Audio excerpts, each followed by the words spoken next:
1900 Firozabad India. Durga Prasad नाम के एक जमींदार के घर एक नन्हे बालक का जन्म हुआ, जिसके आने से पूरे घर में खुशियां फैल गईं।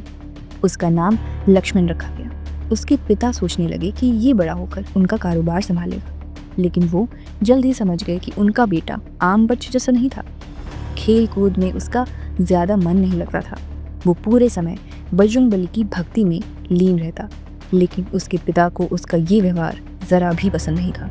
इसलिए लक्ष्मण 12 साल की छोटी उम्र में ही अपने घर से भाग गया और उसने संन्यास लेने का फैसला किया, जिसके बाद उसकी ज़िंदगी पूरी तरह से बदल गई। वो एक आम लड़के से ऐसे महान संत में बदल गया जिसे पूरी दुनिया उनके अनोखे चमत्कारों के लिए जानती है। ये कहानी है एक ऐसे महान संत की जिन्होंने अपने दिव्य शक्तियों से लाखों भक्तों को प्रभावित किया है। एक ऐसे संत जिनके पास किसी भी रोग को दूर भगाने की शक्ति थी, जो चाहे तो अपने भक्तों को मौत से भी बाहर निकाल सकते थे।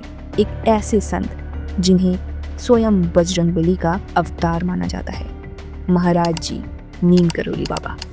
नीम करोली बाबा का नाम जब भी लिया जाता है, तब सबसे पहले चर्चा होती है उनकी दिव्य शक्तियों की। कहते हैं कि महाराज जी के पास कुछ ऐसी शक्तियां थीं जो किसी भी आम इंसान की सोच से परे हैं। माना जाता है कि एक बार नीम करोली बाबा को एक ही समय पर 2 जगहों पर देखा गया था। एक प्रचलित कहानी के अनुसार महाराज जी एक नाई के पास दाढ़ी बनवाने गए थे। बात करते करते उस नाई ने उन्हें बताया कि कुछ दिनों पहले उसका बेटा किसी काम से दूसरे गांव में गया था और अभी तक लौटा नहीं है। उसकी बात सुनते ही अचानक महाराज जी अपनी कुर्सी से उठ गए। उनकी दाढ़ी अभी पूरी तरह से बनी भी नहीं थी और उनके चेहरे पर साबुन लगा था। वो उसी हालत में दुकान से बाहर चले गए और 1-2 मिनट बाद लौटे। नाई कुछ समझ नहीं पाया, लेकिन उसने उनसे कोई सवाल नहीं किया। दूसरे ही दिन उस नाई का बेटा वापस आ गया और उसने बताया कि वो करीब 100 किलोमीटर दूर एक गांव में फंस गया था, क्योंकि उसके पास वापस लौटने के पैसे नहीं थे।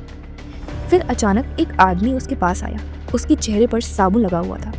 उसने पहचान बताए बिना ही उस लड़के को पैसे थमा दिए और उससे कहा कि वो अपने पिता के पास लौट जाए। बेटे की ये बात सुनते ही वो नाई समझ गया कि ये जरूर महाराज जी का ही चमत्कार है। पर उस वक्त तो महाराज जी उसके साथ थे और सिर्फ कुछ ही मिनटों के लिए बाहर गए थे। तो ऐसे कैसे हो सकता है?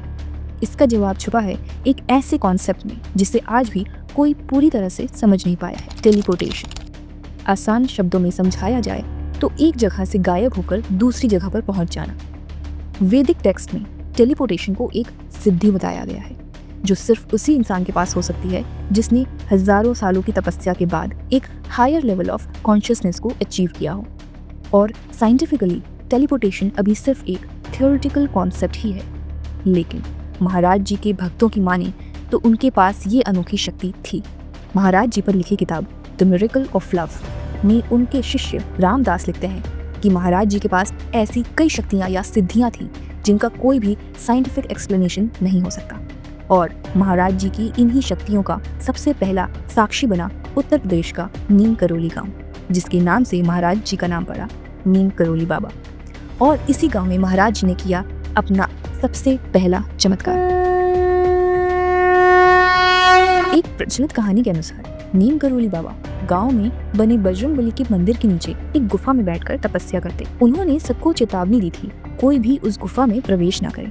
लेकिन एक दिन गोपाल नाम का एक लड़का गलती से गुफा के अंदर चला गया और जैसे ही उसने वहां कदम रखा, उसके सामने एक ऐसा दृश्य था जिसे देखकर उसकी सांसें थम गईं। महाराज जी एक ऊंची चट्टान पर बैठे हुए थे।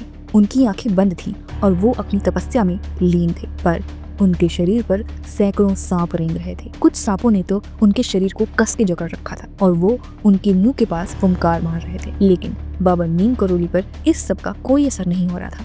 इस खतरनाक दृश्य को देखकर गोपाल डर से कांपने लगा और चीखते हुए बाहर भागा। महाराज जी उसके पीछे गए तो उन्होंने देखा कि वो डर से बेहोश होकर जमीन पर पड़ा था और उसके आसपास कई गांव वाले इकट्ठा हुए थे। सभी उसे उठाने की कोशिश कर रहे थे, लेकिन उस पर किसी भी चीज का कोई असर नहीं हो रहा था। वो जैसे बेजान सा पड़ा था। महाराज जी उसके पास बैठे। उन्होंने अपनी आंखें बंद की और गोपाल के सर पर अपना हाथ रखा।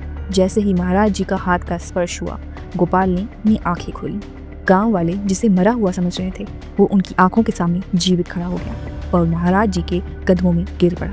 उसी समय से गांव वालों ने महाराज जी को एक आम साधु से भगवान का दर्जा दे दिया। पूरे नीम करौली गांव में ये एक ही बात फैल गई, महाराज जी हनुमान जी के भक्त नहीं बल्कि स्वयं हनुमान जी हैं। महाराज जी ने अपने जीवन के कई साल नीम करौली गांव में बिताए, लेकिन वो चाहते थे कि अपनी शक्तियों से वो ज्यादा से ज्यादा लोगों की मदद कर पाए। इसलिए उन्होंने नैनीताल में कैची धाम नाम से एक आश्रम की भी शुरुआत की और इसी जगह पर उनकी मुलाकात एक ऐसे भक्त से हुई जिन्होंने विदेश जाकर महाराज जी के विचारों का प्रचार किया।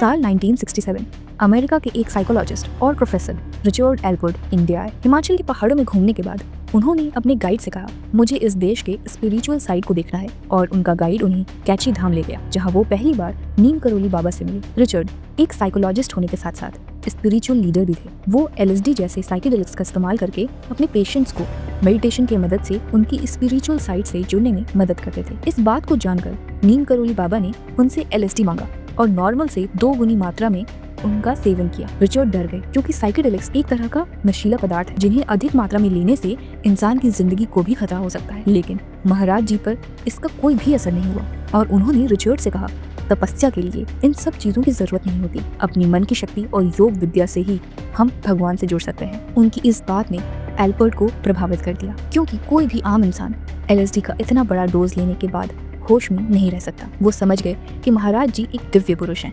उन्होंने महाराज जी के सामने माथा टेका और उन्हें अनुरोध किया कि वो उन्हें अपना शिष्य बना लें, और तभी से रिचर्ड एल्पर्ट बन गए रामदास। महाराज जी से शिक्षा हासिल कर वो अमेरिका लौटे और उनकी दी शिक्षा का प्रचार करने लगे। उन्होंने महाराज जी के साथ बिताए समय पर मिरेकल ऑफ लव और बी हियर नाउ नाम से 2 किताबें भी लिखी। रामदास के माध्यम से महाराज जी और कैची धाम पूरी दुनिया में प्रचलित हो गए और आने वाले दशकों में कई बड़ी हस्तियां इस स्थल की स्पिरिचुअलिटी को महसूस करने के लिए यहाँ आए। स्टीव जॉब्स से लेकर मार्क जुकरबर्ग और जूलिया रॉबर्ट से लेकर विराट कोहली तक सभी के जीवन में महाराज जी और कैची धाम का एक महत्वपूर्ण स्थान रहा है। महाराज जी ने अपने जीवन के आखिरी दिन इसी कैची धाम में बिताए और आखिरकार वो समय आ ही गया जब महाराज जी ने इस संसार को त्याग दिया। कहने को तो महाराज जी की मौत बीमारी से हुई थी, लेकिन उनके शिष्यों का मानना है कि महाराज जी ने अपनी इच्छा से अपने शरीर को त्याग कर समाधि ली थी। आज नीम करौली बाबा को अपना मानव शरीर त्यागे हुए 40 साल से भी ज्यादा समय बीत चुका है, लेकिन आज भी ऐसे कई किस्से हैं जहां आश्रम में मेडिटेट करते समय भक्तों ने महाराज जी को देखने का दावा किया है। उनका कहना है कि महाराज जी आज भी किसी न किसी रूप में अपने भक्तों के साथ ही रहते हैं।